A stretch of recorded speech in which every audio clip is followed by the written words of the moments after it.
Hi guys! So for today's video, ayan, i-flex ko lang yung aming simpleng ulam for today. Ayan, meron ho tayo ditong bagoong na hipon guys. Ako ho mismo ang gumawa niyan. At meron ho tayo ditong tortang talong with the sausawan na soy sauce guys na may sibuyas at kalamansi. Sili na lang ho ang kulang.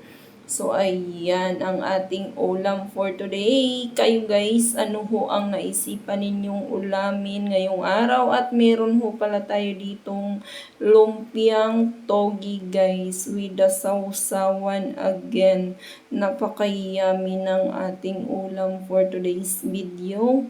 Yung mga ganitong pagkain talaga yung nakakatakam at ang sarap talagang lantakan o imukbang. Ayan lamang guys for today. Maraming salamat sa aking mga bagong followers na nagyakap sa akin today. Bye guys! Happy Sunday!